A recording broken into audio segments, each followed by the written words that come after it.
Good morning, everyone. Well, it's morning for me. It may not be for you. There are a lot of people here already, so we're just going to jump right into it. Hi, I'm Casey, and I'm a professor. I make YouTube videos about academic life, sometimes some other things. And last year, I made a whole lot about PhD applications. And so I've noticed that lots of people have questions. And so I've been doing these lives once a month. It is now October, which means that we are sort of neck deep into preparing application season. And so I am here to answer your questions as best as I can. As always, my own experience and my expertise is that I am in an information science department in the United States.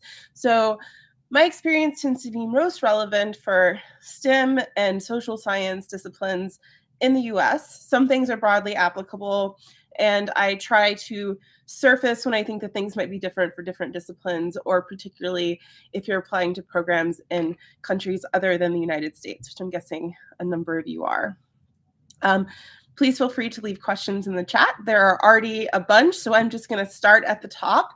As I'm going through this, if I skip your question, you feel free to ask again. Sometimes the chat goes a little bit fast, but let's get started. And also, I'm guessing that of the 20 of you who are here right now, a fair proportion are in the middle of preparing your applications for graduate school right now.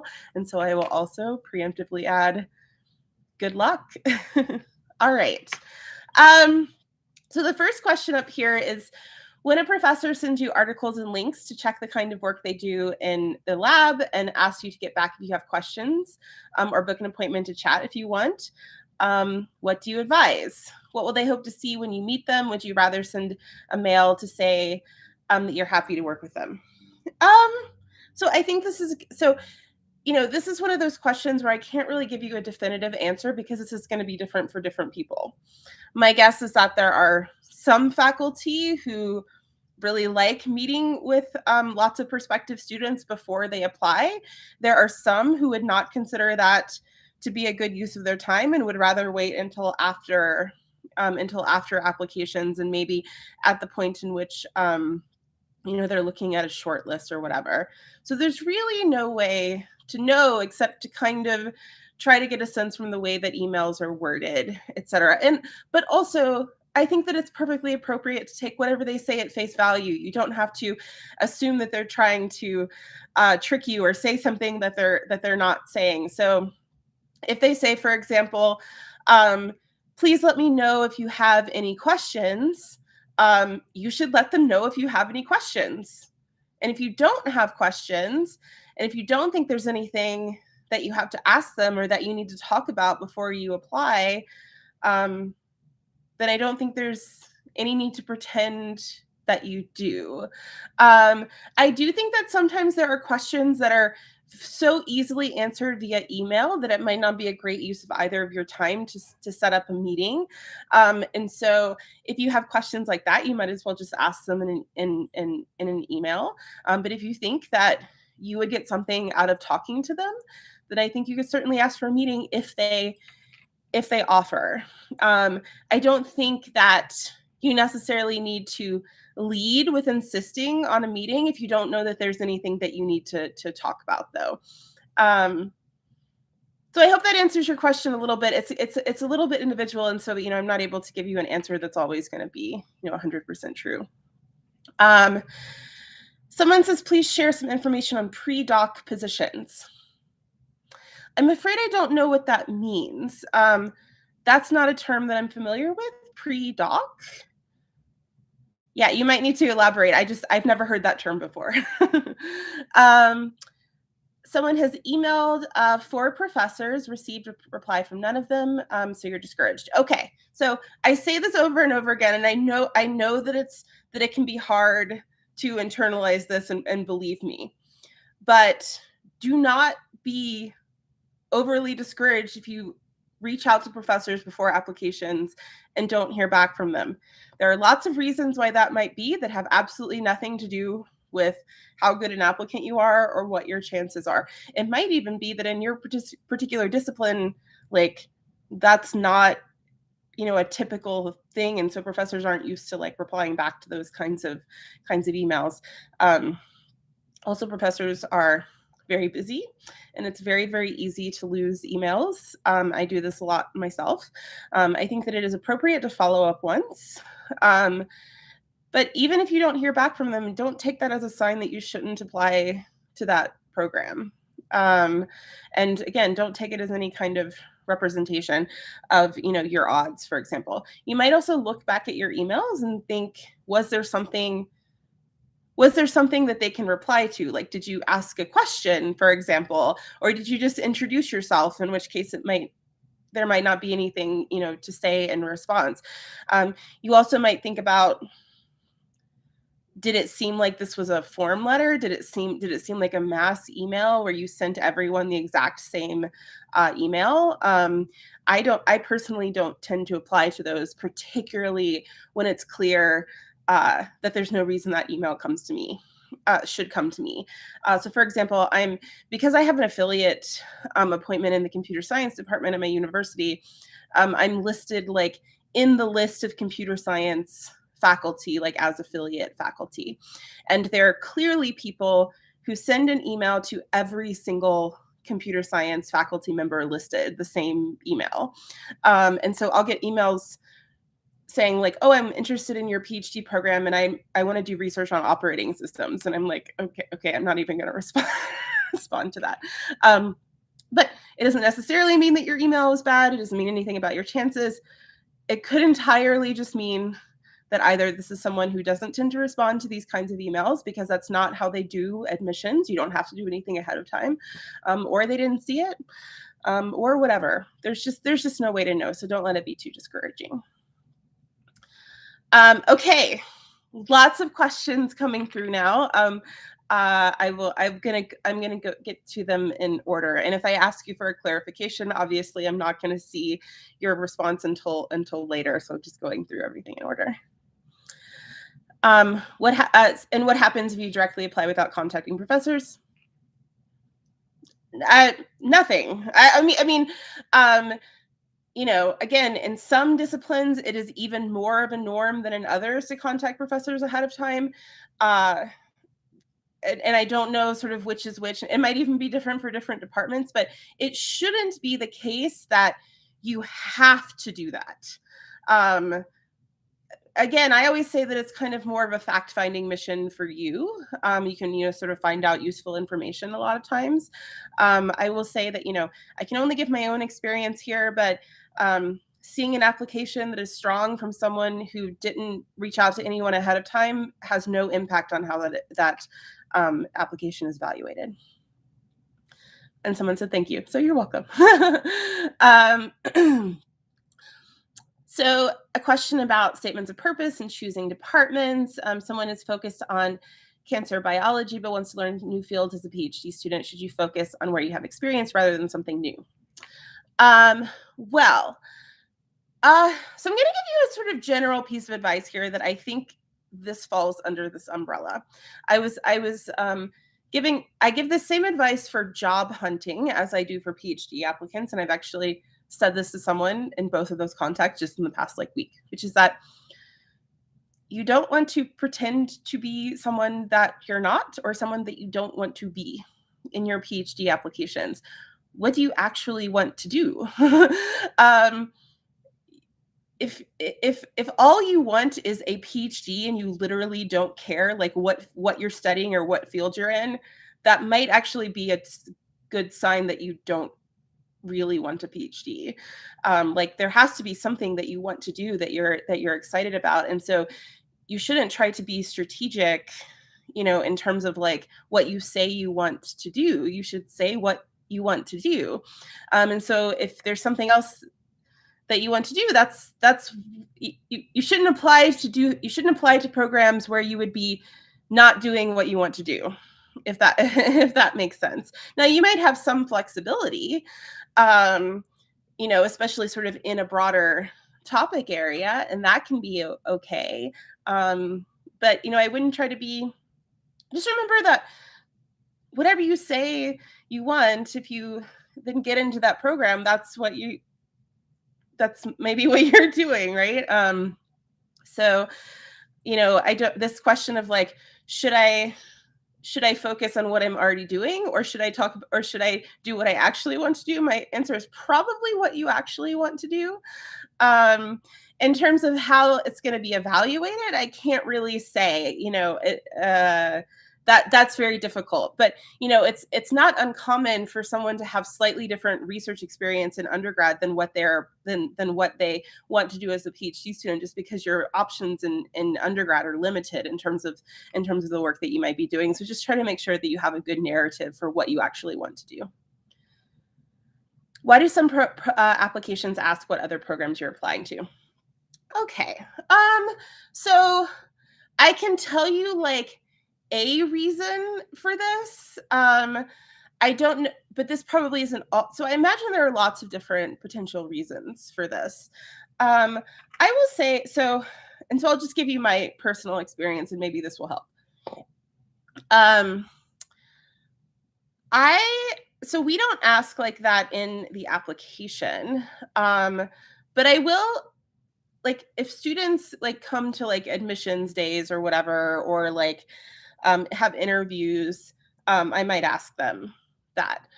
For me, sometimes it's because actually during the process, like if I talk to someone now who's applying to PhD programs, I will ask them where else they're applying. It's not because that's somehow helpful for me in like determining whether they should get into ours or whatever. It's because I want to give them suggestions. Like, I mean, if I might have an idea, like they might tell me what they're interested in, and I'm like, oh, that would be perfect for this. And I want to know if they're applying there because I'm going to suggest it. I'm like, oh, you might consider reaching out to this faculty member at this other university. Now, I suppose there might be people who don't think that way because like, oh, if this is a good student, I don't want them to go somewhere else. I definitely only want them to apply. Like, I just want people to go to the best place, the place that's going to be the best for them. So that could be one reason.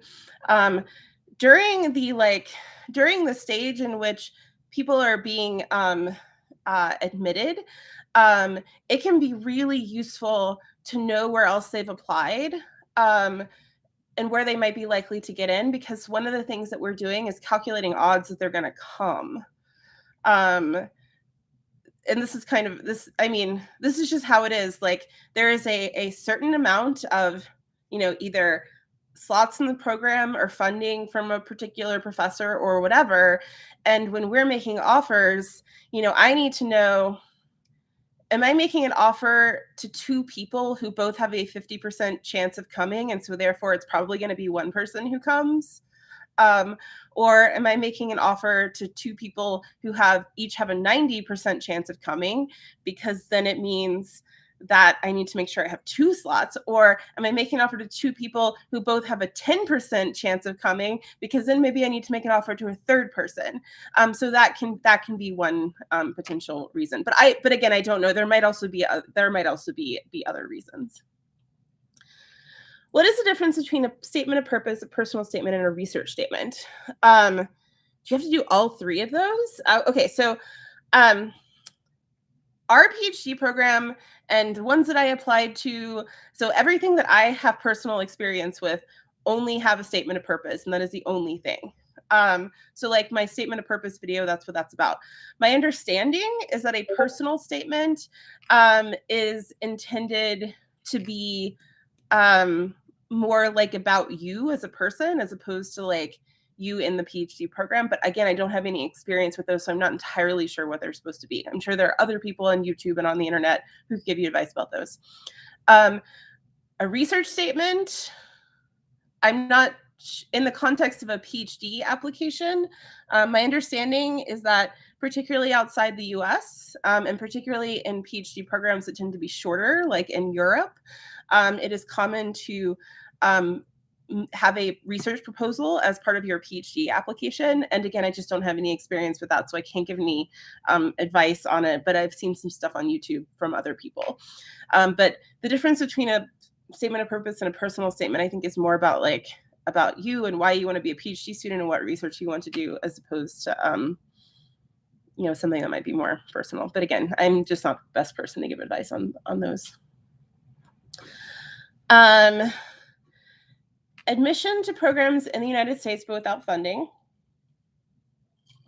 You can fund yourself for the first semester.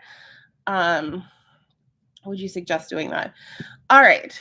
So if you haven't seen it, I have a video here on YouTube about PhD funding models. And I talk about this a little bit more and sort of my personal feelings about it. I can't, would you suggest doing that? I absolutely cannot answer this question for you. Like, everyone's personal situation, and especially your financial situation, is very personal. So I really feel like I can't give general advice on, like, should you do a PhD that isn't funded. I can tell you that I would not do a PhD that is not funded. A PhD already has a lot of opportunity costs in that, like, you don't have a real job for it. It also might depend on the length of the program. Like, my PhD took 6 years. And I was making very little money, but at least I was making some money and I was not paying tuition. If I had 6 years of student loans with no job, that would have put me into an amount of debt that I don't think I ever could have pulled myself out of. So, but different people are in very different situations, and I just can't answer that for you. It's also very different in different disciplines how common funding is. So, like, if you're in a STEM discipline and there's no funding, that's unusual, I think. But anyway, that's kind of all I can say about that. I can't really give general advice on, like, finances. Which GRE score do I think is more competitive? I do not know. I literally don't remember what GRE. I don't even remember what the top GRE scores is. If you've ever seen me do one of these before, you probably have heard me talk about how I think that GRE scores are useless. So I have no opinion about GRE scores. I think they're a useless signal, and having been running PhD admissions for the past 6 years, I don't really look at them personally. I mean, other people in our department have cared sometimes, but I just don't. And so I push for them being optional because I don't look at them anyway. And also make sure that the programs you're applying to actually even need GRE scores. For fall 2023, application deadline for most universities is December 2022. When should you start emailing? Fall semester 2022. Like, this is, I'm getting emails now still. I don't think that now is, like, super late for fall 2022. But I would say more common is, like, end of August through September, maybe. So yeah, you've got quite a while. Though if it's useful, I've got a video about, like, things to do in undergrad to set yourself up well for a PhD. So there might be things there that you could be thinking about doing now. Is it too late to start a master's at the age of 25? Absolutely not. I can't even imagine, like, why that would be a thing. No, absolutely not. Is it too late to start a master's at the age of 35? No. Is it too late to start a PhD at the age of 35? No. No. It's never too late, I think. How many programs do you think is a good amount to apply to? I can't answer that for you because it depends on how many programs are appropriate for you, and I guess also maybe how competitive they are and what the sort of range is. But it's mostly like, how many programs are there that are actually appropriate for you and that you would actually want to go to? Because that's going to be a super different number for lots of different people. So there's not any, like, single amount that are good.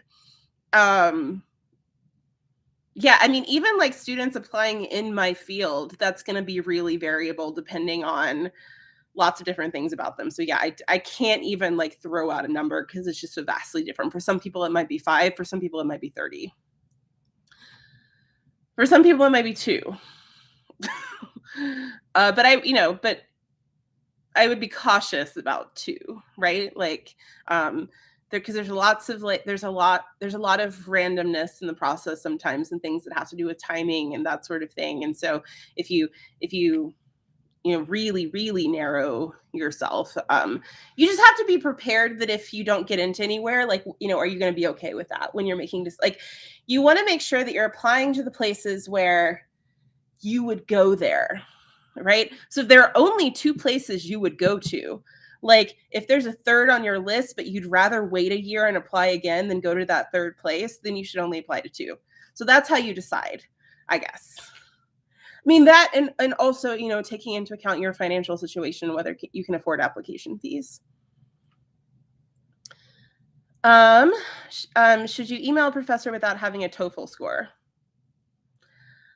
I'm not totally sure that I understand this question. I don't see how your TOEFL score has anything to do with emailing professors. Are you asking, like, should you tell a professor your TOEFL score?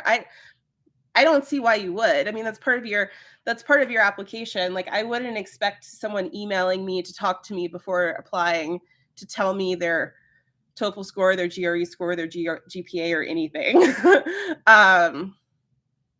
So yeah, and so since you mentioned TOEFL scores, I'll also mention something else, because I have gotten a couple of emails over the past month or so from prospective students who are thinking of applying to our PhD program, and so I had to investigate something. So our PhD application lists a minimum TOEFL score, and so the question was like, is that set in stone? And it turns out that the answer at my university is yes, because it's set by the university. This is a university-wide requirement. And I asked about it, and that was what they said. And so, you might find that out. Like, I don't know if at some places they can waive it, or it's not important, or whatever. I don't know, but that's always something that you can ask. Oh, and someone here asked, well, so can I email a professor without a GRE and a TOEFL? Yes. I don't see why you would put your GRE and your TOEFL score in an email to a professor. But maybe I'm missing something. But yeah. Is it okay to modify an older assignment before submitting as a writing sample, or should it be an unmodified version? I think it's yes, I think you can submit whatever you want. So I think you're saying, like, you wrote a paper for a class and now you're going to submit that as a writing sample. Is it okay for you to edit it? Yes. I can't imagine any reason that would not be true, because they're not going to know. B, if they did know, they'd be like, oh, that was smart. I don't know that if you've published a paper and it's like published and out there in the world, I probably wouldn't submit a modified version of it. That might be a little weird, just because, like, it's already out there. But no, yeah, but I think you can submit whatever you want. I mean, I guess in theory you could write something new for a writing sample. That would be kind of unusual, but I don't see why you couldn't. You're almost 53. Is it okay to do a PhD now? Especially in Europe. So I don't know anything. I can't tell you anything about especially in Europe. But I think that you can start a PhD whenever. Now, I'm not going to claim that there's definitely not any ageism out there in academia. I'm sure there is, and I've heard about it, right? But all I can tell you is that we have had multiple PhD students over 50 in our program at my university. And yeah, that's all I can tell you. Applying for PhDs, and professor said he likes to chat over Zoom. Oh, sorry, guys. Sometimes the chat just like pops down to the bottom in the middle of reading something. Okay. What should you prepare, and what can you expect? So if you haven't seen it, I have a video about PhD interviews that might be helpful. It was mostly about, like, after you've applied the interview, but I think that some of it might be relevant for, like, if you're talking to someone before you apply. I mean, what can you expect? They're gonna ask you the kinds of things that you should be writing in your statement of purpose, which is like, why do you want a PhD? What do you want to do? Why do you want to work with me? in terms of preparing, you should have a general sense of what they do, and especially what they're doing most recently. This doesn't mean, oh my God, go read their 5 most recent papers and come prepared with questions. Like, that's not what that means. Um, you know, if there's something they've done recently that seems to be like the big thing that they're known for, you might skim a paper, but I don't think you have to do that. But yeah, that's what you should expect. Be prepared to talk about the kinds of stuff that you're going to put in your statement of purpose. And also, if you actually have any questions about the program, you should have those prepared. Can I connect with you on LinkedIn? No, you may not, because I do not have a LinkedIn. And I'll also answer another question here, just in case there are people here who. So, I get a number of requests, I assume from people who find my YouTube channel, to look at their materials or review their statement of purpose, etc. Sometimes people like preemptively offer to pay me. I do not do that. There's lots of reasons I don't do that. One is that I don't have the time. One is that I don't want to take people's money for this. And another is that unless you are applying for PhD programs in like my field, I don't actually think I can be that helpful. But I don't give in, like, I don't do individual consulting on PhD application materials.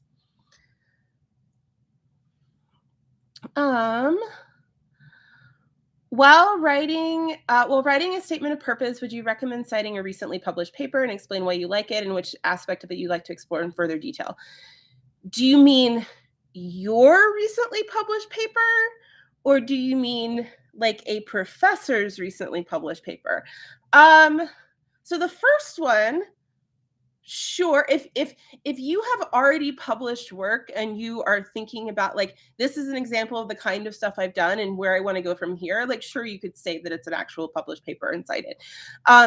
It seems a little like, okay, so I have never seen me personally, my personal experience in my program, in my field, I don't think I've ever seen someone cite like a recent paper of a professor's in their statement of purpose and say, this is what I want to do. It tends to be more general than that. So, and that's also a little, my initial reaction is that seems a little specific. But that said, sometimes like the sort of norms for how specific research should be in different disciplines is different. And also, if you're like applying for PhD programs in Europe and you're writing a research proposal as opposed to just a statement of purpose, that also might be different. So I can't really answer this question, but I will just say that in my personal experience, I don't tend to see that. I don't know that it would be bad though. Someone has a disappointing GRE score. Apply anyway. That's all I can tell you. As I have said, I think that GRE scores are useless, and some people agree with me. So a not good GRE score might actually mean nothing at all. Who knows? Is a statement of purpose or recommendation letter more important? Good question. So sometimes people ask me how I personally read an application. So this is another question I can't answer because it's going to be different for different people, right? Different individuals, different admissions committees, different programs. I can only tell you what I think. And people have asked me before sort of how I read application materials, and I read, so first I look at like the very basic what their degree is in. Like if they're in, coming from undergrad or like what their degrees are in, because knowing what their educational background is useful for understanding the rest of it. So I look at that first, then I read their statement of purpose, then I look at letters of recommendation, and then I look at anything else like GRE scores, where they went to school, GPA, that sort of thing. So they're both important, but for different reasons. But a statement of purpose can be really telling, because if they write a statement of purpose where it's very clear that they're not a fit for the program, that can sort of negate everything. So, okay, let me give you an example. I am in an information science department, or an information science PhD program. Sometimes information science as a discipline is coupled with library science. There are a lot of like library and information science PhD programs out there, and often they're like in departments that have library science and like have MLIS degrees and faculty that do library science, etc. Some people, and I wish there was some way to like tell everyone to like not waste their money on application fees. Sometimes people are clearly sending the same application to every information science department in the country, I think, that, because they want to do library science. And so their statement of purpose will say like, I want to do library science. I am interested in, I don't know, like categorization, archive, like library archives, this kind of thing. If I read that statement of purpose, I know that like this program they can't do that here. Because there's no library science in our department. There aren't any faculty, there aren't any classes. And so then that would tell me to like, not spend a lot of time on the rest of the application, unless they like gave a reason. They're like, I really want to do library science, but I want to do it in your program, and here's why. That would be different, right? So for that reason, a statement of purpose can be the most important thing. But after that, I would say that letters of recommendation are really important. Someone is an undergraduate. What are the possibilities if you apply to a PhD? What can you do as an undergraduate that wants to apply for a PhD program? Oh, this is an excellent question, and I have an entire YouTube video about it. So if you go to my channel, there's a video that's called like what to do in undergrad if you want to get a PhD. But I can give you the like top 3 things that come to mind for me, like a sort of 30-second version. One is try to get as much experience as possible with research, what it looks like in your field. So like if, for example, you are in a STEM field, that might mean like trying to get experience working in a research lab. If that's possible. It might not be possible. You might be at a university that does not have a strong research program, and so that might not be possible. That's fine. Or, taking classes that are going to have you doing the closest thing that looks like research in your field. Let's say you want to get a PhD in history, like taking upper division history classes where you're going to be like writing very intense papers. Or doing an undergraduate like honors thesis or something like that. That's going to be the closest thing. And so that, and then also getting to know faculty who can write you letters of recommendation. Those would be like the 2 things that I think are probably the most important to set yourself up well. You don't have an official email, so you're using Gmail. Danger of it going in a spam folder. Is it actually like... So I hear this sometimes, like I'm worried about my Gmail email going into spam. Like, do people have spam folders that filters out Gmail or that filters out non-edu email? I would find that weird, personally. Besides, there's nothing you can do about it. It's not like you can just get an edu account if you don't have one. I don't think that it's actually... I mean, I get emails from people with Gmail addresses or non-institutional email addresses all the time, so it actually might not be a problem. But it's not. There's nothing you can do about it. So make sure that it's a professional-looking Gmail address, that it's like your name and not like Catgirl 2020 or something, right? Like, just make sure it's professional. Someone has a comment that just says, please suggest me. And I don't know what that means. I think you need to elaborate. Someone doesn't have research experience. What can you do to get into a PhD in chemistry? I mean, I don't know what things are like in chemistry in particular, but you can't necessarily, like, you can't go back and like do more research in your undergrad if you haven't done it, right? So I would say apply and talk about the thing, in your statement of purpose, et cetera. Make it clear that you know what research is and that why you want to get a PhD. I have a video that's like what to do if you're rejected from PhD programs, that talks a little bit about ways to improve your application, even if you're out of school. And so that might be useful. But also in general, I can't tell anyone I have no idea about anyone's chances for anything.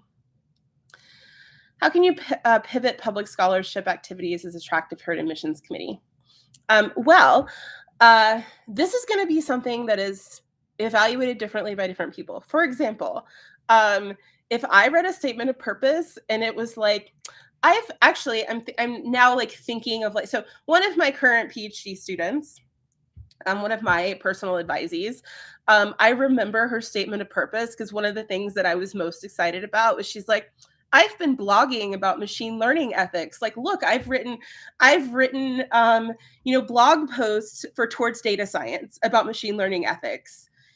She actually didn't have a ton of like what I would consider like traditional research experience, in part because she was at, I believe, like a primarily undergraduate serving institution. But I was like super impressed by the public scholarship thing. That said, that's something that I personally care a lot about, and not everyone does. So I can only tell you that some people will consider that awesome, but I think that even if people are like, oh, blogging, what it does is it shows a certain amount of enthusiasm and passion and writing skills or what. I mean, I think it'd be great, but you should think about like what it means. Like it suggests you're going to be a good science communicator, which means that you're going to like write good papers. And so think about like, what it shows about you that's relevant for being a PhD student. Can you get a PhD admission without publications?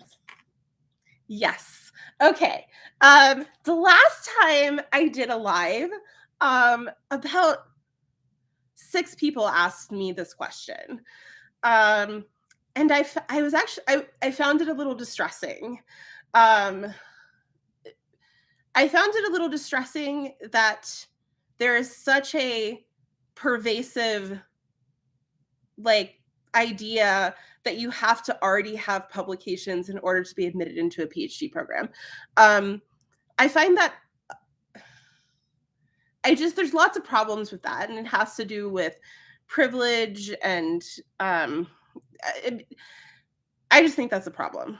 After my last live, actually, I went on a little bit of like a Twitter rant about this, mostly to other faculty, that like, if there's a program that seriously is just looking at whether you have publications already, I just think that is such a problem. And I think that if that's the case, they need to look real hard at the diversity of their PhD students, because I'm guessing there's a problem. For me, publication,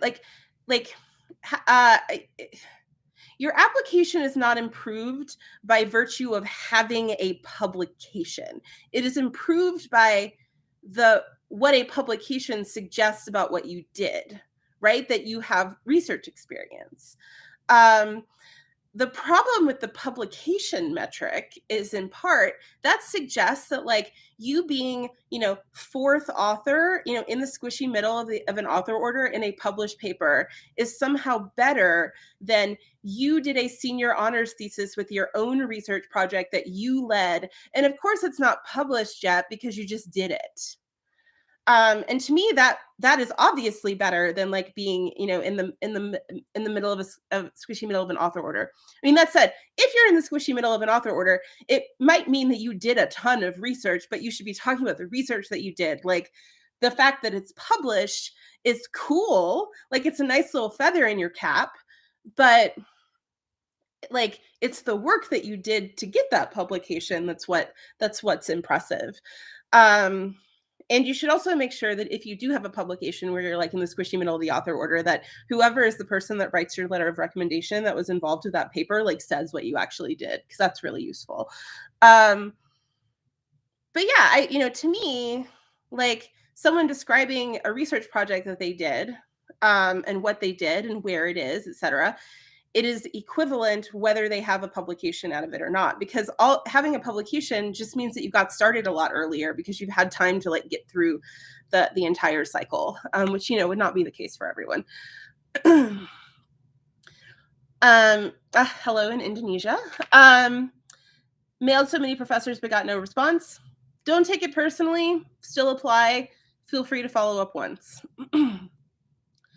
For programs that accept on a rolling basis, when is the best time to apply? Did programs really do that? I don't have any experience with this, so I can't answer this question. I can't imagine doing rolling admissions for PhDs.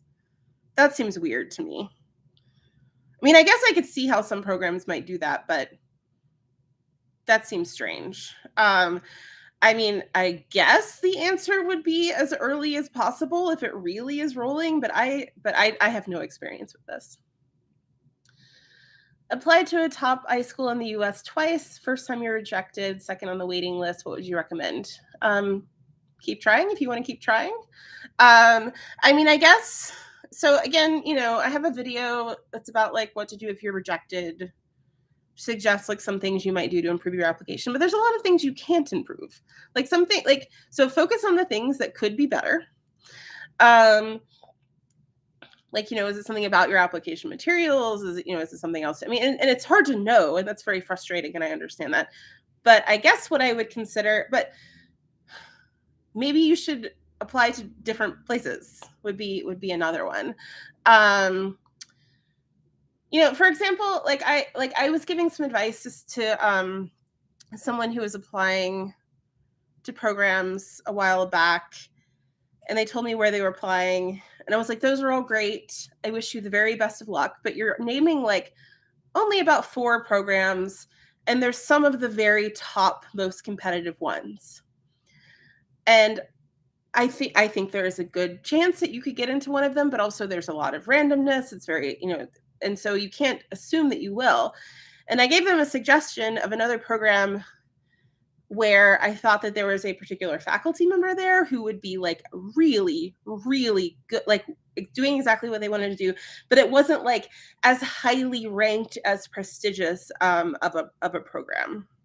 But I think they almost certainly would have gotten in.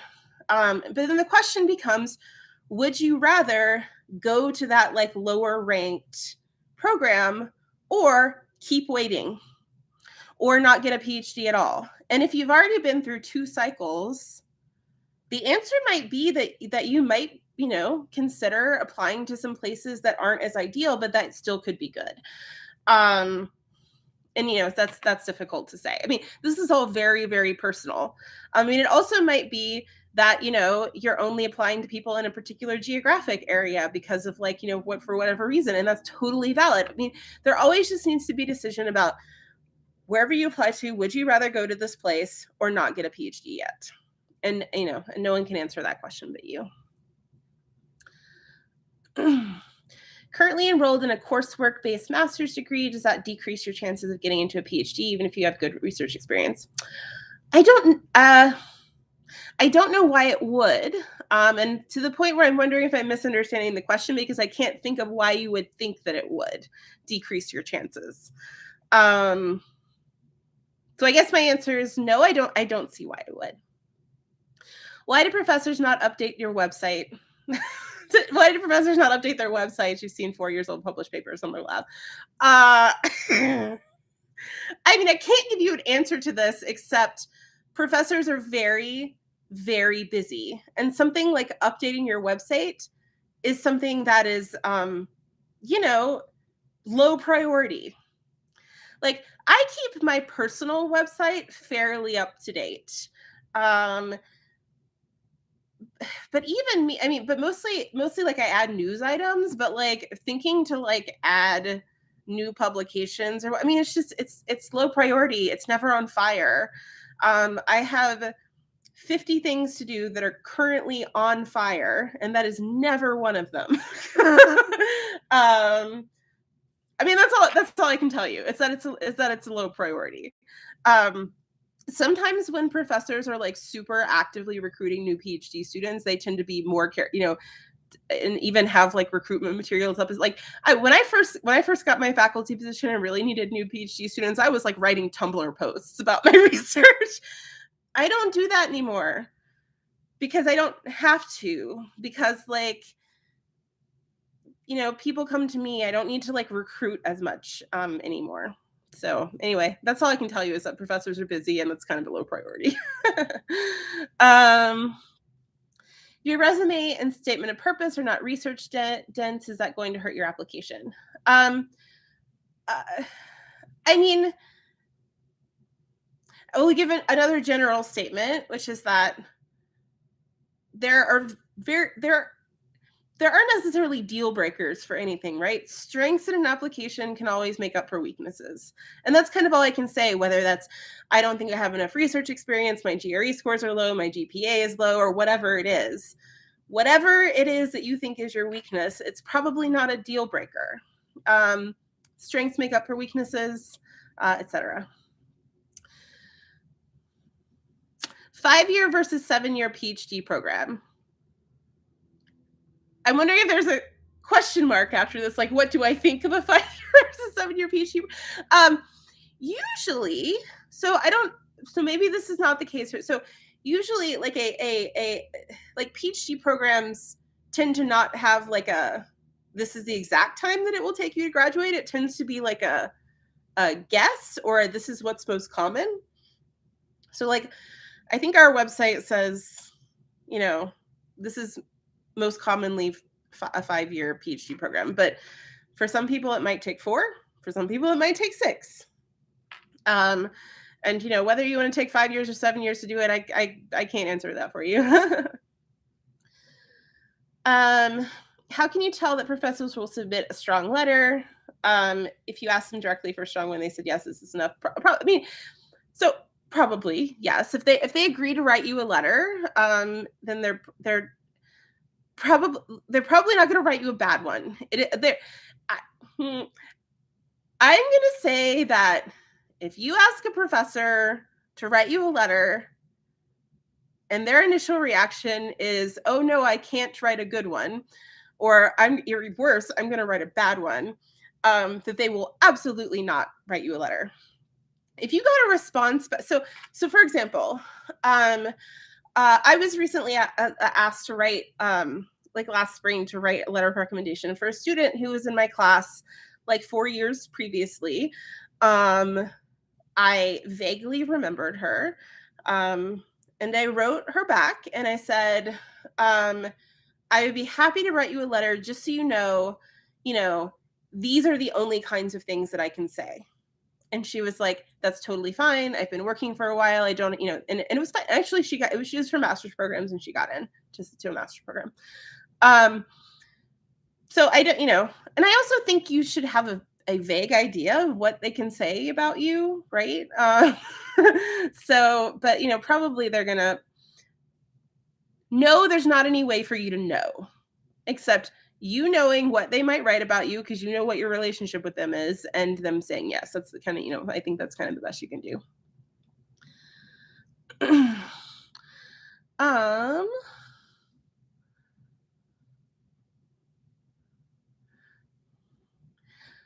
So I can't remember what this was referring to, but someone noting that like they're nervous because of conflicting advice. So one thing that I'll note about like advice that you're getting is that you should probably like the best advice is going to be people who are in your field and know the norms of your field and know how applications tend to be evaluated in their field. So if you're hearing advice from like faculty in your program that's different than my advice, like you should probably listen to them. And I mean, it might depend on the topic, but sort of in general, that would be my sense. How important is master's and bachelor's GPA in the PhD application if the previous degree is from top schools? How important is GPA is going to be to people evaluate that differently, care about that differently. So I can't really tell you. I tend to like think that, for example, an upward trajectory in GPA is good, which suggests that like if you get a master's degree in your field and you did a great job, that sort of negates like say a low GPA in a bachelor's degree, but that might be different for different people. If you want to stay in the academy, should you set a limit to the rank of schools you're applying to, like if the program you're applying to is not in the top 20 or 30? Okay, so I'm going to tell you something where I know for a fact that other people disagree with me on this. This is my personal feeling about this. I can't tell you whether this is good advice or not. I personally think that like the ranking of a program when you're in a PhD program is not that important. The reason that I think that is because as a PhD student, you have so many opportunities to like do well, to like do good research and get published. And someone who, you know, has a PhD from, you know, I don't like to pick on schools, so I'll use mine. I have no idea what the rankings of any particular program at my university is, but if someone who has a PhD from University of Colorado has, you know, 10 published papers that are amazing, and they're, you know, next to a job application from someone who has a PhD from Harvard and has no publications, like it seems very obvious to me that the first person is in a much better position. That said, some things are elitist, and I'm not going to say that they're not. But, you know, to me, like, I mean, also like the reputation of an individual advisor can actually sometimes be more important than the reputation or ranking of a particular program. And there are lots of reasons why really, really well-respected, super awesome faculty might be in a program that is less, you know, like lower ranked. Like maybe they really need to live in Colorado instead of Boston for some reason, you know. So, you know, that's what I tend to think. But again, I'm not going to claim there's not elitism out there. But, you know, if it looks like there's a program that's like, you know, also, I mean, I could also go on a rant about how like rankings like don't actually mean like, you know, go Google like US News and World Report rankings and like, do they actually mean anything? And part of the answer to that will be like, no.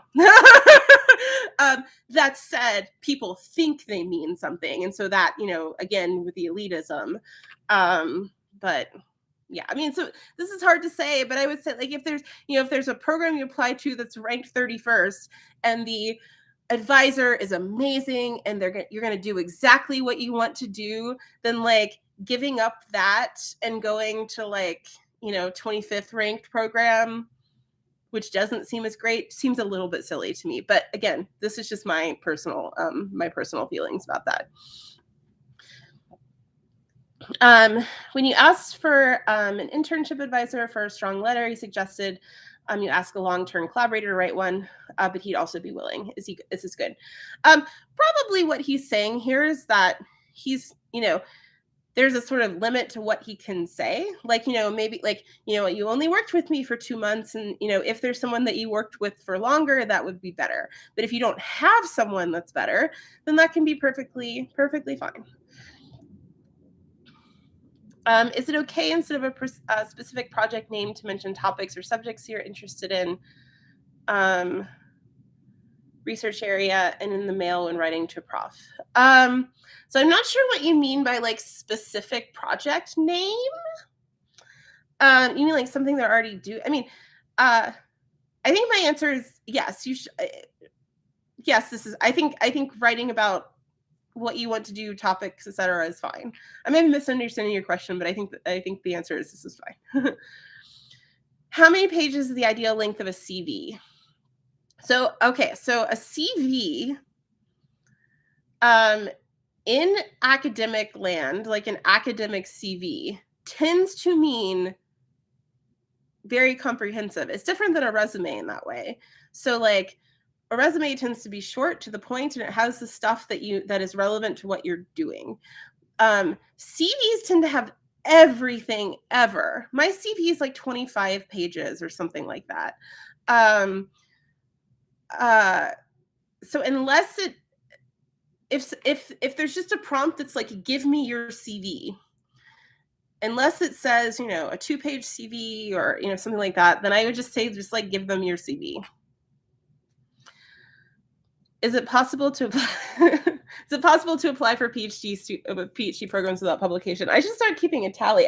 So I was saying this earlier, but like the last time I did a live, like 6 people asked me this question, and I find that very distressing. I'm not gonna. I don't want to like say everything over again, but The answer is yes, you can get a PhD without having prior publications. And I'll add something else that I didn't say when I was talking about this before.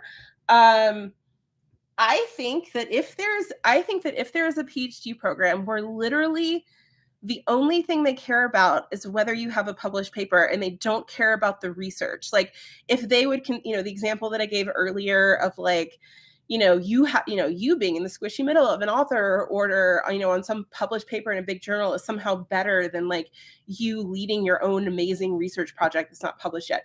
If that's the case, I feel pretty confident in saying that's a PhD program you don't want to go to, because it suggests something about metrics that I feel like would suggest an unhealthy environment.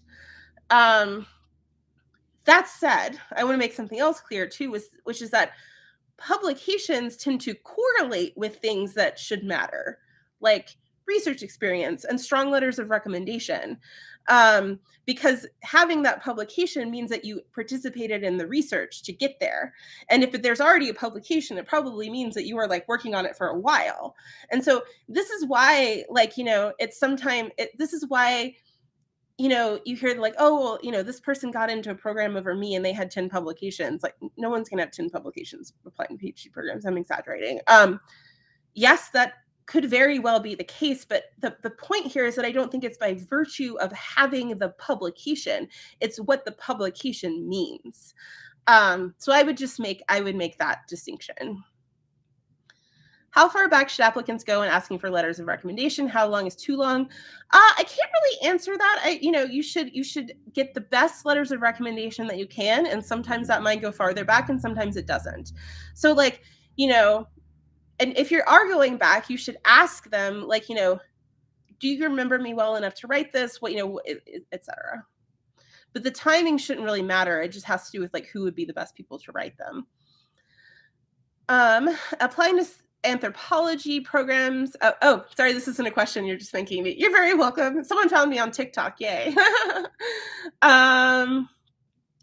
Working for a few years out of undergrad.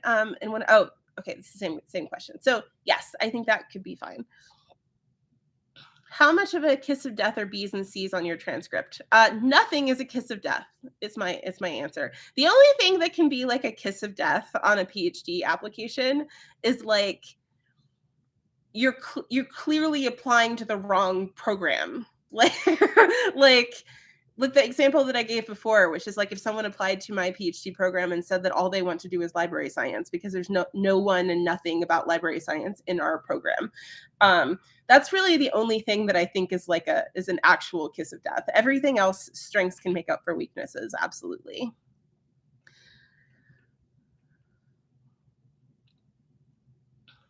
Sorry, it popped me down to the bottom, so now I have to find where I was in the questions.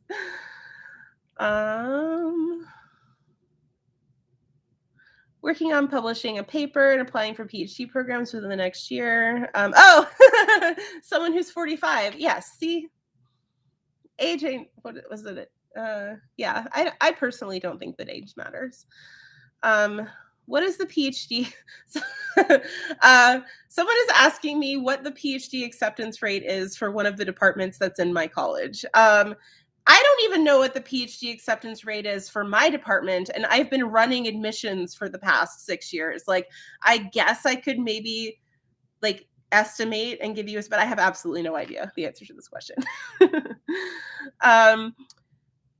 And I also encourage you all to not worry too much about acceptance rates. Will a felony from a decade ago cause a PhD program to not consider you? I really hope not. Especially you're saying you just finished an undergrad degree in computer science doing research. This sounds awesome to me. I really, really hope not. I also do you have to disclose felonies as part of PhD? I don't know the answer to this. I don't know. I don't know the answer to whether you have to disclose that at all. But the answer to your question is, I really, really hope not. If someone has research experience in an area but wants to go for another research area, what's the suggestion? Make sure that you write a good narrative about how you're going from here to there and why this is what you want to do. Not a native English speech. Someone is not a native English speaker. You talk like textbooks. Don't know. So I think the question is here is like, is it okay to be a PhD student if you're not a native English speaker? Yes, absolutely. And often people who aren't native English speakers, they're like writing, etc., can become much, much better through the course of a PhD because it's something that gets better with practice and with experience. And it can be challenging because writing and communication is such a huge part of a PhD. And if you're getting a PhD in a country where you'll be, working entirely in English, that will certainly be a challenge. But absolutely, people do it all the time. And there's many, many, many professors in the US who are not native English speakers. If the program has a word limit on a statement of purpose, can you exceed? I would say try not. So it's rare that there's actually a word limit. Like that's pretty rare. If you're like, I wrote 750 instead of 700, it'd be like, no, because they're not going to count it, right? They're not going to count it, but they are going to have a set. Like if you write way, way over what they tell you, it just might seem disrespectful. So I wouldn't tell you that like you have to like totally like they're not going to count it. But if they're bothering to tell you, there's a reason. So I would at least try to like be in the ballpark. If there isn't a max length, how many words do you recommend? So I would say that most commonly I see statements of purpose that are 2 pages, sometimes 3. But if they don't tell you anything, if they don't tell you anything, like, I tend to default to about 2 pages just because that's what I see. And I don't know why that's what I see. But also like if a bunch of places you're applying to tell you how many pages or whatever, then that's probably the norm. And then that's what I would stick to in general. Trying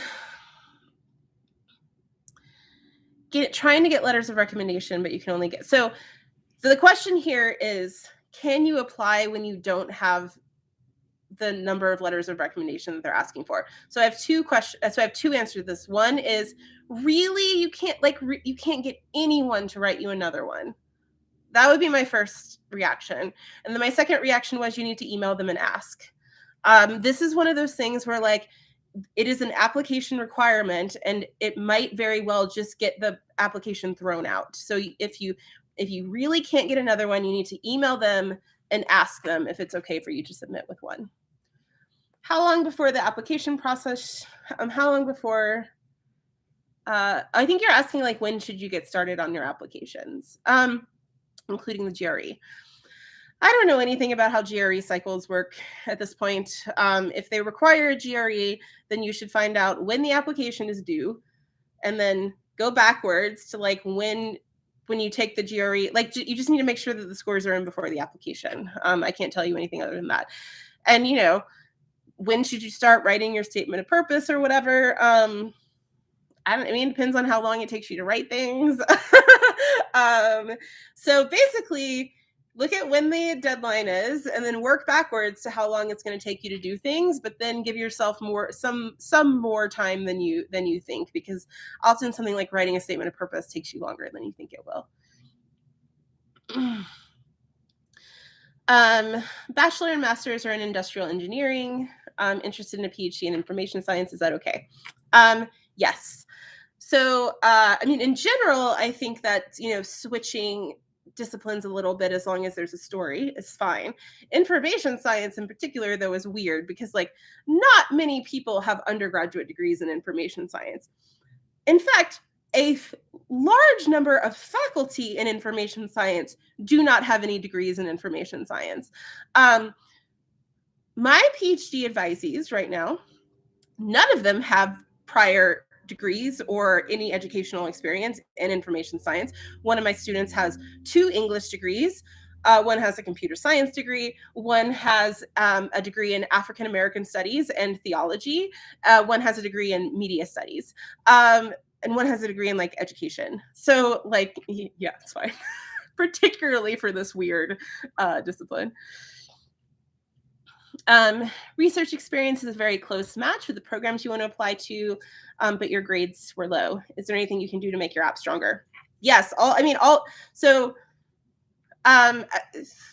strengths can make up for weaknesses. What can you do to make your application strong?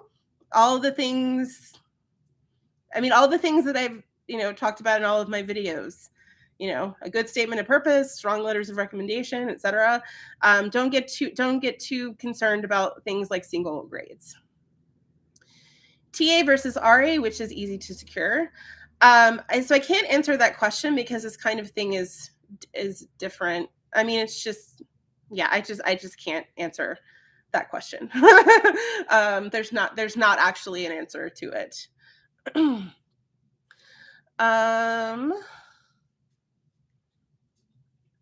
Undergraduate with the publication not related to what you're applying to, should it be in your SOP? I think mentioning that you have research experience in your statement of purpose is good, even if it's not in the field, because it shows that like you know what research is and you have some experience, etc. Some people say GRE is not that important for yeah. I mean, well, again, I don't care about GRE scores personally, but that's just me. That's not true for everyone, for sure. How do you know when you're ready to go on the job market as a PhD candidate? Oh, sorry, so there's a question in between. Their question is it true that GREs don't matter? Okay, it's not gonna be true everywhere, but there's an easy way for you to find out, which is in part partly. So a lot of places don't require them anymore, make them optional, etc. So go look. Our GRE scores in my department are optional. The reason that they're optional is because if you have an amazing GRE score and you think that is a strength that makes up for other weaknesses in your application, like absolutely submit them. That's totally fine. You should be able to do that. But I just personally don't consider them to be that strong of a signal, but some people do. And it also can be more important. So if you're getting a math PhD, then a really strong quantitative GRE score might be super important. It's just, all of these questions about does this matter or does that matter or what's more, I can't actually answer these because it's going to be different everywhere, right? I can only give you sort of my personal opinions. So when are you ready to go on the job market as a PhD candidate? I can't answer that for you because it's going to be super different in different fields. And so your advisor, for example, should be able to answer this question for you. But also at some point, you're going to graduate. And so, when should you go on the job market? Well, when you need a job would be another answer for it. Applying for clinical psych PhD programs and only have a year of experience. Should you wait another year to have more experience? I can't answer. I can't answer that for you. Yeah, I have no way. I have absolutely no way of knowing, how much that matters. How to keep motivated throughout the application process? I mean, of course it can be stressful. I mean, just,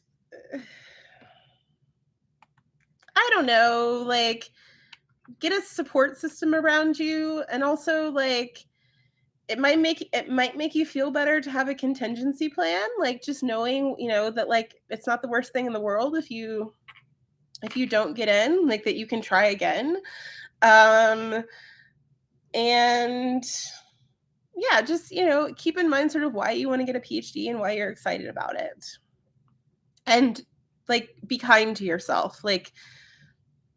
Yeah, be kind to yourself. Take care of yourself. Worked in research industry with letters of rec from research scientists, industry scientists, trying to decide on a third. Would it be okay to get the letter from the PhD worked on okay. So the question is you did research, say as an undergrad, and you work directly under a PhD student. And so would the letter of recommendation be better coming from the PhD student or the faculty member who was advising that PhD student, or the PI of lab? So this is a little tricky. So if you go directly to the PI and they don't actually know you, they didn't really, you worked directly under that PhD student, they probably can't write you a super strong letter because they wouldn't know what to say, right? Um, that said, it is probably the case that like a letter coming from a faculty member is slightly better perceived than one coming from a PhD student. Um, if well, and you also said like you worked in industry for 5 years. So the PhD student that you worked under then probably isn't a PhD student anymore. So you take that into account. But I'll just tell you something from my point of view. So there are undergrads who work under PhD students in my lab.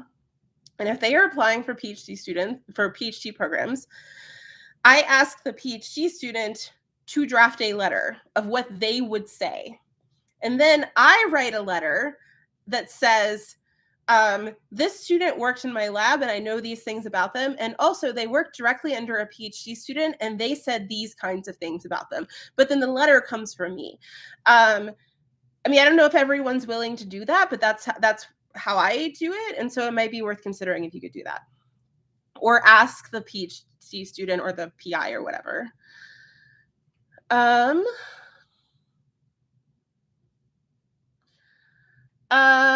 Someone writing a proposal, like got money for a grant proposal. If you ask your boss for recommendation, would it be a good one for a PhD? Maybe, if they have good things to say. That seems like a good letter. Is GRE actually important these days? Again, I personally thought that GREs were never important, but that's me personally. And I think that overall, GREs are less important than they used to be because people know about the research about, ways in which they're not fair and also ways that they might leave people out because of the cost, et cetera.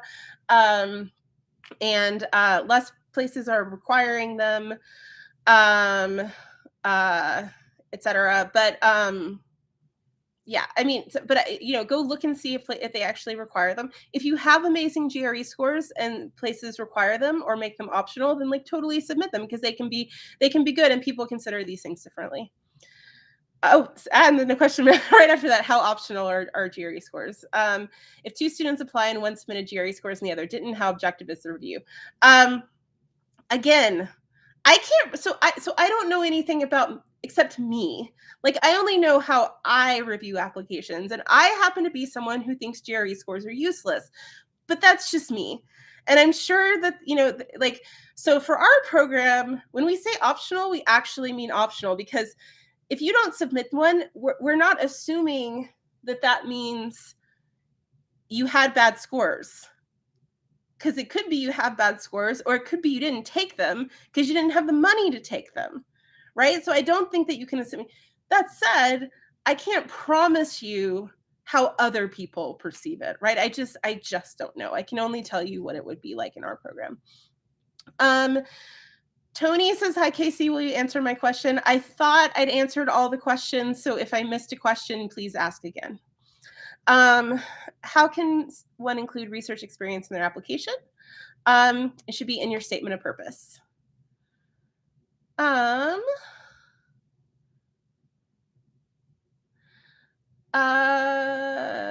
I think this is a reference to a question that I answered before.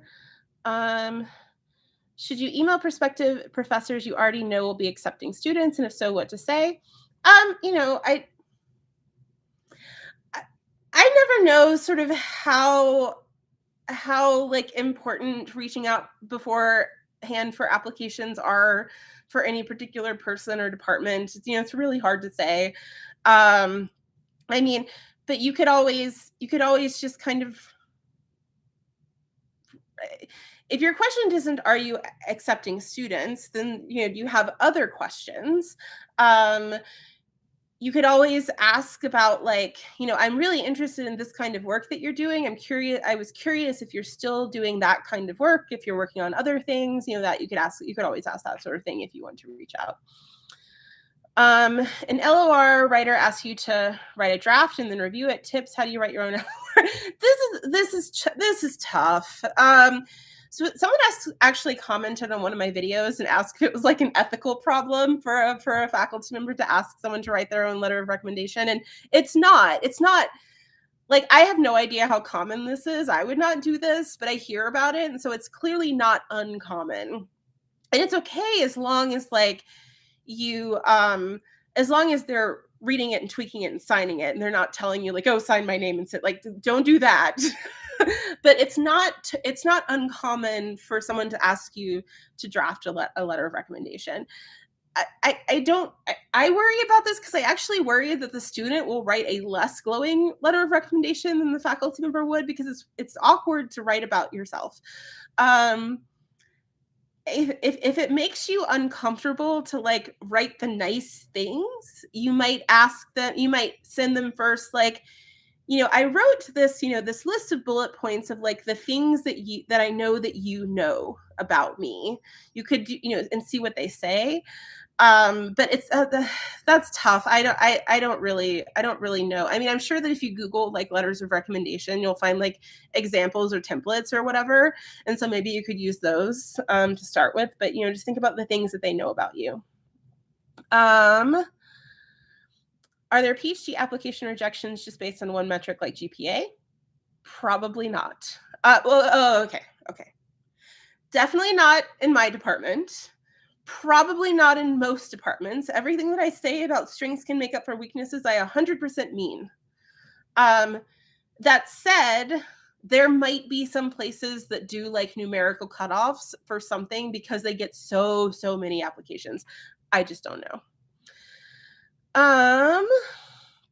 Someone says 75% for chemistry graduate wants to study MS and PhD in the US. Is it possible? I don't understand this question. I don't know what the 75% means. But usually my answer for is it possible is yes. um so this question from Mela, I think you asked this question at the beginning, like, about a professor who sent you articles and offered to talk. And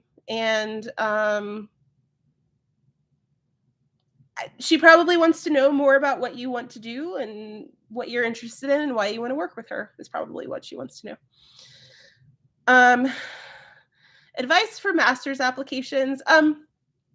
I don't have any advice on this because our department basically does. I mean, it has like a sort of master's program, but I don't know anything about master's application review because I've never done it, which is why I don't tend to give advice on it. Chatted with the potential advisor via email, and they said they'd be happy to have you join their lab if you decide to go there. Does this mean anything in terms of my chance? Sounds like a good sign to me. Research experience in clinical and health psychology. And it just jumped me down again. Hold on to find it. Okay. Research involves military, not children. Will that affect how well you match with professors? I don't know. Maybe you're saying that, like you want to do work with children and not the military. And so I think my advice would be to just, if that's the kind of work that you want to do, to make sure that you're talking about why that's what you want to do. Yeah, this might not be quite specific enough for me to be able to give advice. Should research fit be considered more over the ranking of the program that one's applying to? I don't know if you were here when I was talking about this earlier. I personally would say yes, but I will concede that there is elitism. But I feel like, again, I feel like, going to some highly ranked program where you're not doing the research that you're passionate about you're gonna be less productive than if you were in a less highly ranked program where you're doing exactly what you wanted to do and have an amazing advisor that I can't make this decision for you, but I tend to encourage people to think about all kinds of things. This is a holistic decision. I have a video on, like, deciding where to go once you have multiple offers that might be helpful also for thinking about where to apply.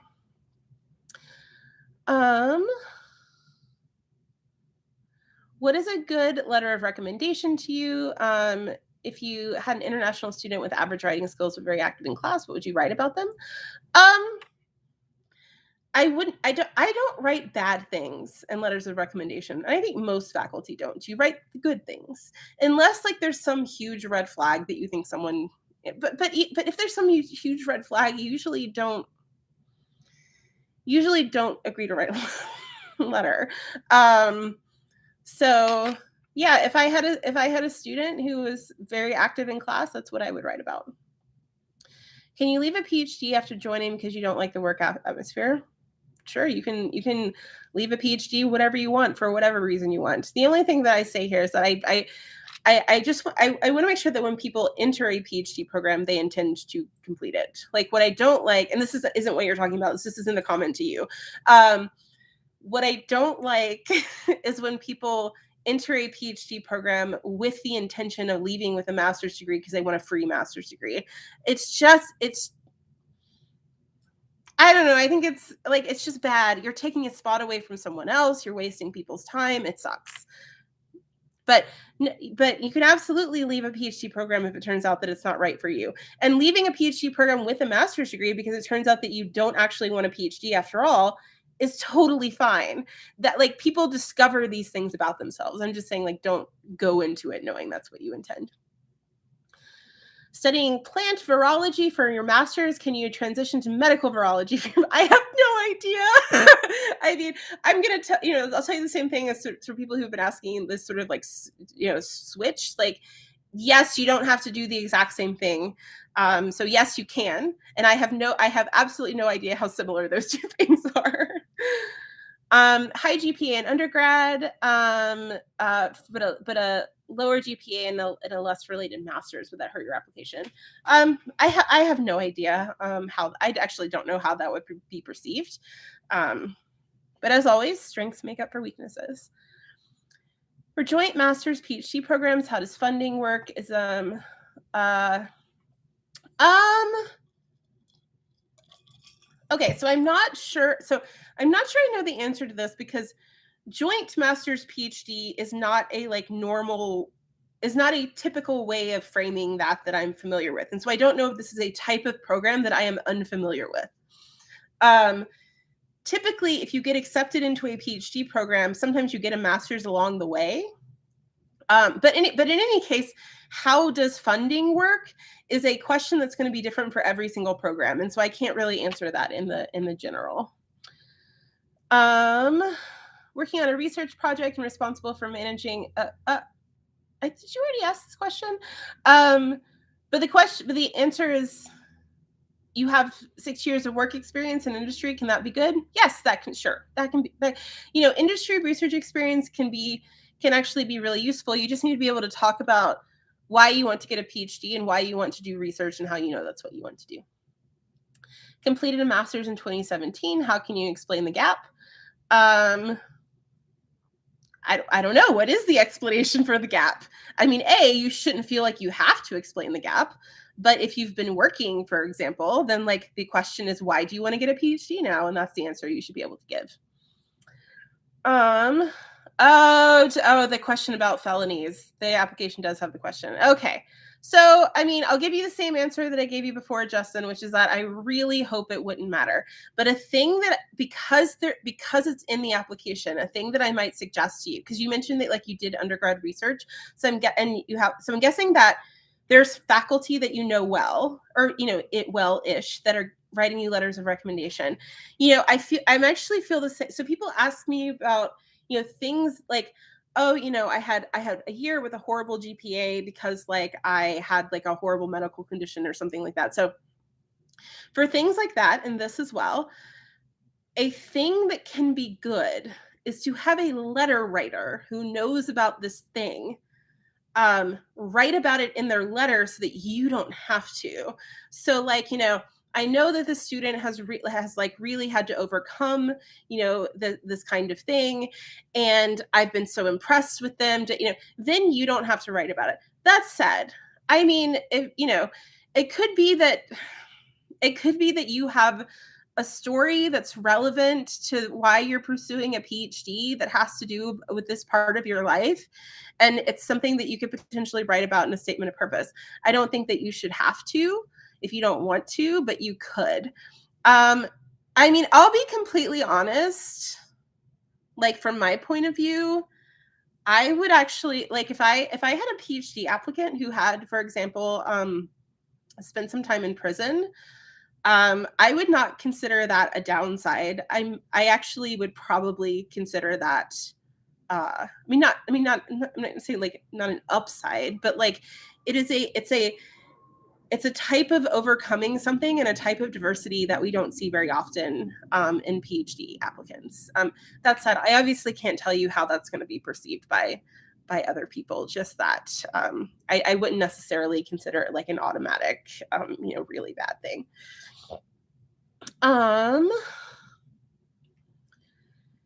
Difference between a formal and informal statement of purpose. I have absolutely no idea. Is that a thing? Like where they're like write an informal statement of purpose? Or I've never heard this distinction before, so I guess I just don't know. Is October too late for mailing professors for next fall session? Nope. I'm getting emails. I think I got like 3 last week. So and the program you're applying to is where you did an REU for. Excellent. That's great. I mean, this all sounds very promising to me. Best time to send an email for engineering PhD professors. Planning to participate in GRE in September, too late for... well, I guess same answer I just gave, which is that it's fine to still be emailing people now if you want to be, and I have no idea about GRE timelines. Publications from undergrad in optics, but master's is in biophysics, PhD in gene editing, worried about lack of knowledge in bio. So I'm not sure what the question is here. I mean, I guess I would just say, like, again, an important part, like if you're sort of switching areas a little bit, like the narrative can be important. Like what, why is this what you want to do? The PhD application is waitlisted. What does that mean? Okay. So I can tell you what I think this usually means. I can tell you what it means. Well, we actually don't do a wait. If we did, I don't think we've done a wait list before, but if we did a wait list, here's what it would mean. Okay. So how I mentioned earlier that like admissions, like programs are like are often like trying to calculate the odds that you're going to come. That's because like we know that when we make offers to PhD applicants, they're not all going to come here because you're applying to a bunch of different schools, and a lot of you will get more than one offer. And you can't, we don't have time turners, so we can't go to more than one PhD program. So this means that necessarily not everyone who is admitted will come because some of them will get into other programs and decide to go there instead. And our program gets, for example, I don't know, 50% yield, something like that. I mean, it varies, but something like that. About half the people who get into our program decide to come. So often what a wait list means is if enough people turn down their offer, then they have more spots. So I think that's usually what it could mean. Something different in some places, but I think that's usually what that means. Concerning GRE scores, if they're optional, should you still submit it? I think that if it's, so you said I don't even know what this number means nothing to me. I have no idea if that's low. I think if they're optional and your score is low and you don't think it's going to help you, then I don't know why you would submit it. I mean, but maybe I'm missing something. MA student, not sure whether to apply for a PhD now or wait for a year to be more sure of your commitment to a research topic. I really can't answer this for you. Yeah, I really can't answer it for you. I have a video about like things to do if you're rejected from PhD programs, which is about in part like things that you can do to like improve your application. And so you might think about like, are there things that could improve? I mean, also like, I'm not sure that I'm the best person to give advice about history PhD programs, like that, humanity PhD programs I know are sort of different. So yeah, I guess I just don't have advice for you. I mean, that's just a really personal decision. If grades were negatively influenced by an undiagnosed chronic illness, should this be mentioned? So I'm going to say what I did before, which is that if there's someone who's writing one of your letters of recommendation who could talk about this for you, that would be good. And if not, and you feel like it needs to be addressed, which is up to you, I recommend trying to frame it in a positive way. Like, even though I dealt with this thing, I was able to pull it together and I'm really excited about research, et cetera, et cetera. A senior in undergrad, but a non-traditional student, you're about 5 years late. Looking for the rest of your question. During the time off, you didn't have an actual career. Is this something you need to justify explaining in your personal statement? I don't think so. I don't see why you should again. I don't see why you should have to explain like a gap in your resume. Like to be frank, that's not their business. I personally think it's something that might come up later. Like it's something that maybe in an interview someone might ask you, and then you get to decide what you say. But it doesn't feel to me like something that you have to feel like you have to preemptively address. I personally think. I don't know if others would feel differently. Did a master's in analytical chemistry, then got interested in molecular biology. Oop, I even knew what that meant. I assume that means molecular biology. Published 5 research articles and want to pursue. You're 32. Could you make it? I don't understand this question.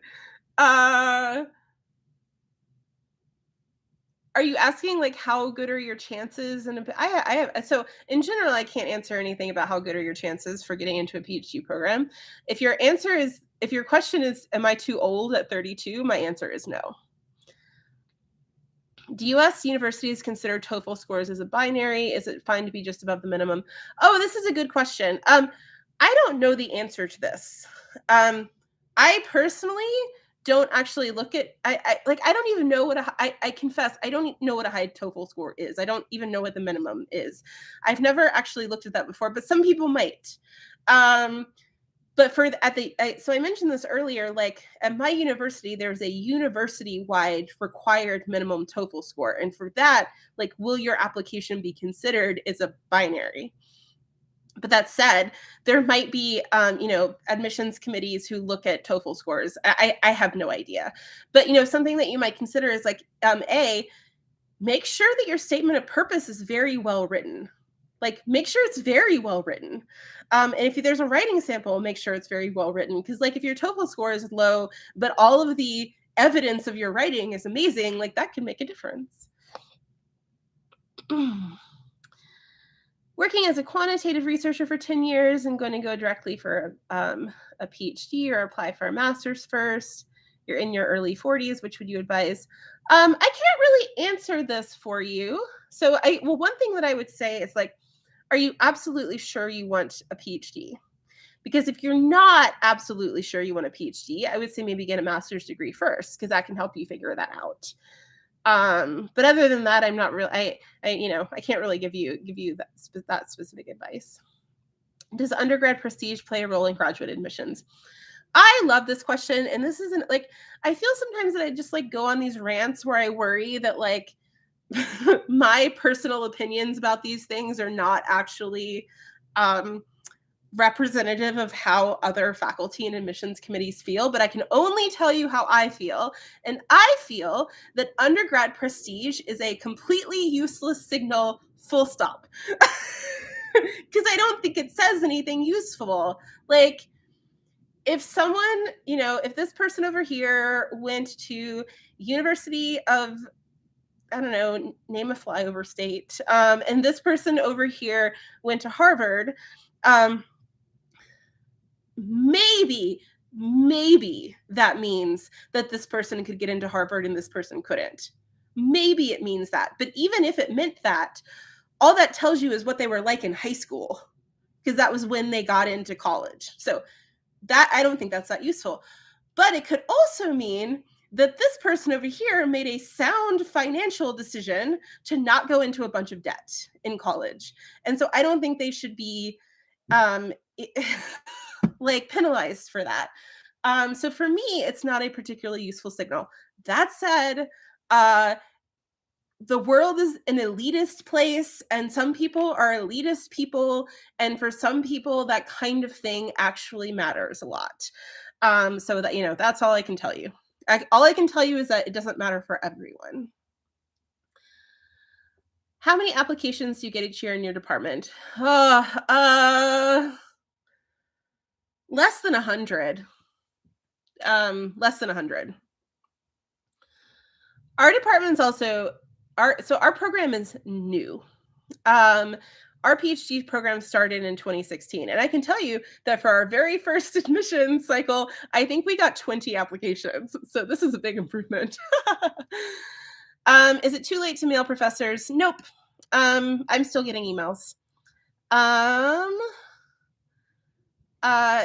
Doing residency, do you need wet lab experience? I don't know the answer to that. This might be one of the things that's like specific to your field, like whether you need a particular kind of research experience. How long do you wait to get a positive response? Do you mean for PhD applications? This is going to be different for different programs. I can tell you that for ours, we actually tend to be a little bit late because in the past we've done open house visit things before decisions, which is sometimes unusual. So some places you'll get a decision like beginning of February. Ours tends to be more like mid-March. But it could be very different. So so it's going to be different. Our applications are also due December 1st. Research area is specifically in India. How can you approach a U.S. professor to supervise you, and is it possible to get funding? So, so my question here would be in part like, is that so different disciplines, the level of specificity you should have in applying for PhD programs is going to be different. So for me, I would be like, studying a specific river seems extremely specific to me for a statement of purpose. And it would be more like, I'm interested in environmental, I don't even know what fields you're in, but like, I'm interested in, the environmental impact of blah, blah, blah on blah, blah, having to do with rivers. For example, I've been studying the Ganges River. And so yeah, that's kind of how I would probably approach that. But get advice from someone in your field. Should you prefer a particular subject for an interview related to your research topic? I'm not sure I understand this question. For an interview, just be prepared to answer questions like, what's the research you want to do? What's a high GPA for undergrad? I don't know. I don't know. Well, rather, I don't know what's considered low. Like to me, I don't know, like my undergrad GPA, I think was like a 3.5 or maybe like a 3.48 or something, which I thought was pretty good. I don't actually know the answer to this. Assuming PhDs last for 5 years, how would you know the PI you're applying to will be pursuing the same topic for so much time? Well, you're going to be pursuing a topic.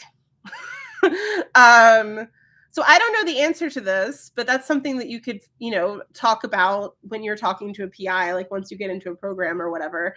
But no, there's no way for you to know what a PI is going to be pursuing over the next 5 years. But like, you're not going to be, this is different in different programs, but like probably like you're not going to, like you're doing something that's related to what they're doing. But like, my students aren't like doing what I was doing 2 years ago, if that makes sense. Might be different though. Okay, I'm going to try to get through just the rest of the questions that are here because it is slightly past the time that I was thinking I would stay. Okay, let's see. What else have I got? Oh my gosh, there's a lot of questions. Okay, 10 more minutes. I'm going to spend 10 more minutes and get through as many questions as I can. And if I can't get through all of them, feel free to leave them in the comments of this video once they're up, and I will answer them in the comments. Letter of recommendation is supposed to be recent. What if you have admissions after 6 to 7 months after you received letters of recommendation? I'm not sure I understand this question. because usually the professor or the letter writer submits the letter directly. So you personally shouldn't have it. They'll be submitting it directly. And I've never thought to look at the date on a letter of recommendation, for example. PhD in Switzerland versus PhD in US. I know nothing about PhDs in Switzerland. I'm not sure what to write in a statement of purpose for the reasons you chose each program, except faculty members who have similar research interests. That would be the right thing to talk about. that is the correct answer, is research interests. Want to get a PhD, but worried about the whole aphorism of publish or perish. Is this a valid concern? Yes, it is a valid concern, but it also depends on whether you want to stay in academia. Because if you don't want to stay in academia, then publish or perish doesn't really matter. Assuming that you can get an industry job or whatever kind of job you want, like out of your PhD. But if your goal is to become a professor, then yes, that kind of stress is indeed a thing.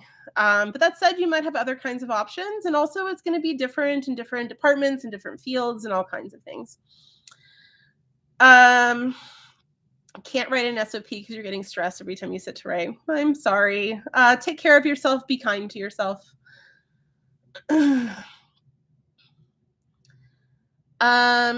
Applicants have to pay a fee for the application or to the department.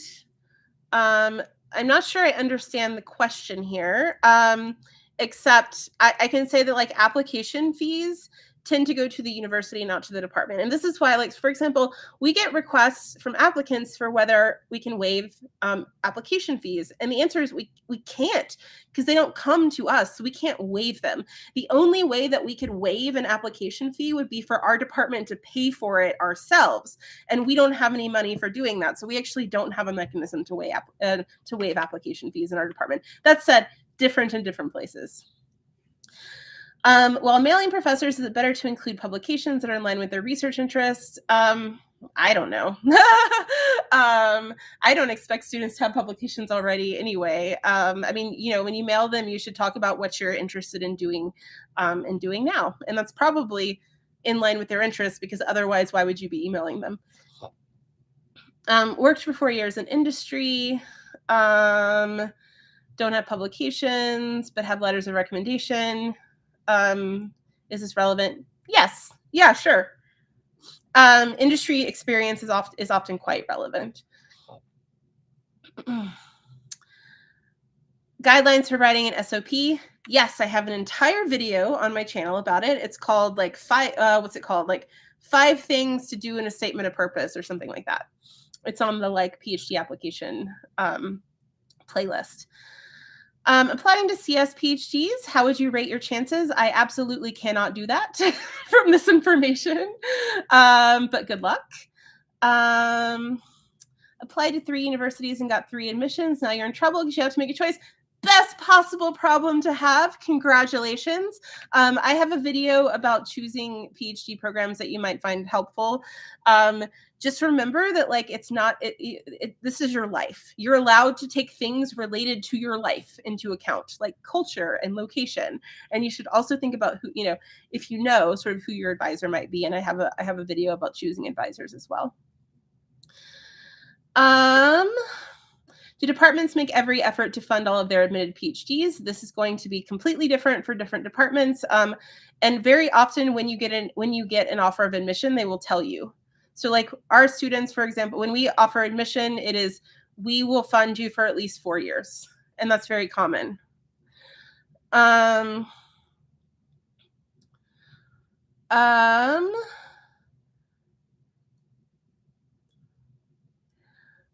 someone mentioning, they're like taking courses intermittently, advice not shared till you're so I can't answer the question about like what you should share before. I mean, it's what you're comfortable sharing and what you think is relevant. Yeah, I'm sorry, I can't answer that for you. What if you don't get a response from a potential advisor? Should you still apply? Yes. Especially if you're applying for master's programs. Like, in my experience, there's not as much of a reason to like reach out to specific faculty when you're applying for a master's program, but this could be different for different disciplines. Do you need to include theories of research area you're applying in the statement of purpose? Probably not. I mean, maybe this is the kind of thing where like you should ask someone in your discipline. I would not expect to see like theoretical foundations in a statement of purpose for me, but I barely see theoretical foundations in our early stage PhD students. So,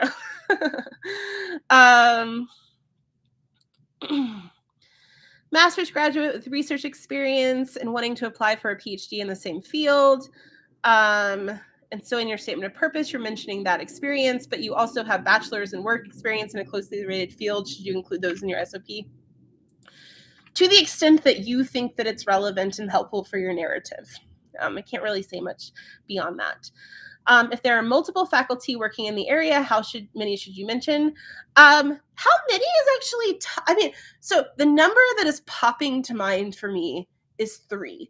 And I think that's just because that's the most common number that I tend to see. But I don't know if that's because, the way that the faculty in our department are sort of clustered, like that's just sort of how it falls out. But I don't know that there's an answer to this, but I think the answer would be like, who are they actually? Like you shouldn't force 3 if there aren't 3. What questions should you ask your potential supervisor before you apply? I think what the questions are that you have. But if you don't have any, but you feel like you need to ask something, I guess it would be like, what's the research that you're most excited about for the next 5 years? Applying for business and economics PhD, anything that would help your SOP stand out? I don't know. I don't really have any like specific advice for SOPs beyond what's in that video, but usually a thing that makes one stand out is like it being very clear why they want to go to that particular program. Doing a PhD full-time takes 3 years. In country, most commonly in countries that are not in the US. I don't know if there are if sometimes some disciplines are different in the US, but like as far as I know, in the US, 3 years would be exceptionally fast and maybe impossible for a PhD. But I think that is extremely common in Europe.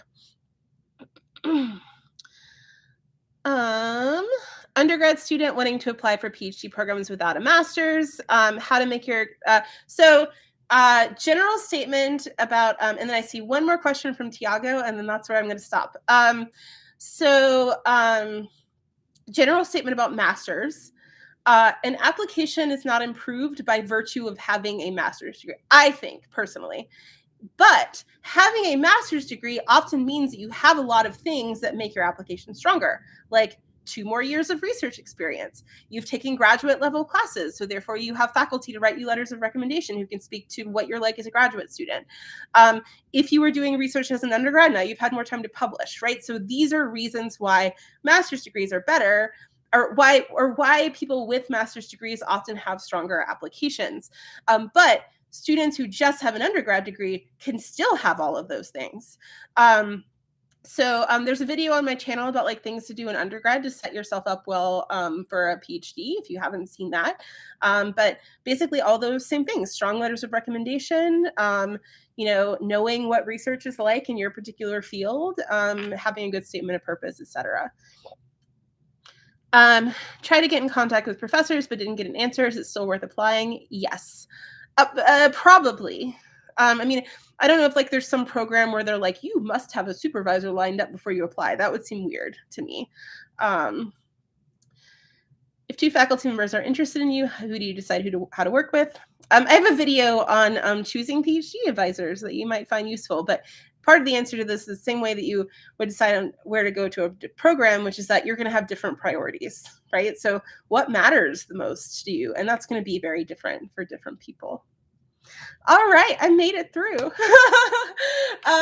Well, for those of you who are still here and who are applying to PhD programs, very best of luck to you. I hope that this was helpful. And if more questions occur to you, please feel free to put them in the comments of this video and I will answer them. And also, if you're watching this later, same thing. All right, thanks for hanging out, everyone. And yeah, good luck.